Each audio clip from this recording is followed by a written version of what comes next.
আল্লাহ তাআলা কোরআনের ভিতরে বলেন ইল্লা মান তাবা ওয়া আমানা ওয়া আমিলা আমালান সালিহা ফাউলাইকা ইউবাদদিলুল্লাহু সাইয়্যাতিহিম হাসানা ওয়া কানা আল্লাহু গফুরুর রহিমা। আল্লাহ তাআলা বলেন ও বান্দা গুনাহ করতে করতে পাহাড় পরিমাণ বানায়া ফেলাইছো, সাগরের ফেনা পরিমাণ গুনাহ করিয়া ফেলাইছো, একটু তাকা দেখ ইল্লা মান তাবা ওয়া আমানা ওয়া আমিলা আমালান সালিহা।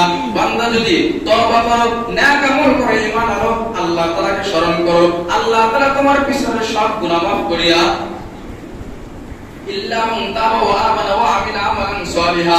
আল্লাহ বলেন যদি গুনাহ করতে করতে পাহাড় পরিমাণ বানায়া ফেলাও, ইল্লা মান তাবা অতঃপর বান্দা যদি তওবা করো, ওয়া আমিলা আমালান সালিহা অতঃপর বান্দা যদি নেক আমল করো, ফাউলাইকা ইউবাদদিলুল্লাহু সাইয়্যাতিহিম হাসানা।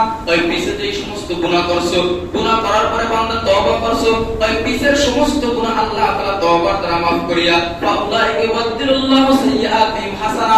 আল্লাহ তাআলা ওই গুনার বদৌলতে আল্লাহ নেকি দ্বারা পরিপূর্ণ করিয়া আল্লাহ তোমাকে মাফ করে তোমার জন্য জান্নাতের ব্যবস্থা করিয়া দিবেন।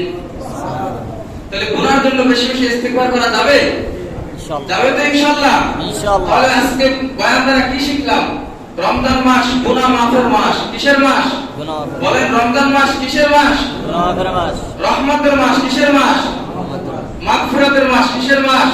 মাগফিরাতের মাস। হাদিসের ভিতরে আছে যখন তোমাদের সামনে রমজান মাস উপস্থিত হয়, আল্লাহ তাআলা তোমাদের জন্য জান্নাতের দরজাগুলো খুলে দেয়, আল্লাহ তোমাদের জন্য রহমতের দরজা খুলে দেয়, আল্লাহ তোমাদের জন্য আসমানের দরজা খুলে দেয়, যাতে করে তোমাদের আমল অতি দ্রুত আল্লাহর দরবারে কবুলের দরজায় পৌঁছে যায়। তো এইজন্য ভাই রমজান মাস পাইছি, আগামী রমজান পাবো কিনা জানি না, আগামী রমজান মৃত্যু হয়ে যায় কিনা জানি না, এরকম হইতে পারে না। গত রমজানে এই মসজিদে অনেক মানুষ ছিল, আজকে না, এরকম আছে না? আছে। আপনি আমিও থাকবো না ভাই। এই জন্য দুনিয়ায় যে কয়দিন থাকি ওলামায়ে কেরামের পরামর্শ সহবত নিয়ে থাকবো, পারবো তো ইনশাআল্লাহ। আল্লাহর নবী হাদিসের ভিতরে বলেন কুন আলিমান আও মুতাআল্লিমান আও মুস্তামিয়ান ওয়ালা তাকুন রাবি ফাতুলা।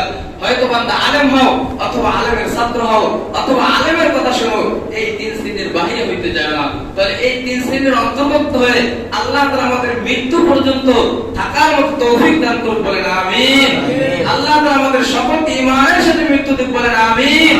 আল্লাহ মৃত্যুর সময় আমাদের সকলের জবানে কালিমা তওবা নসিব করে দিন, বলেন আমিন। আল্লাহ তাআলা যে সমস্ত কথাগুলো বললাম আমাকে সহ আপনাদেরকে আমল করার মতো তৌফিক দান করুন, বলেন আমিন। ওয়া আখিরু দাওয়ানা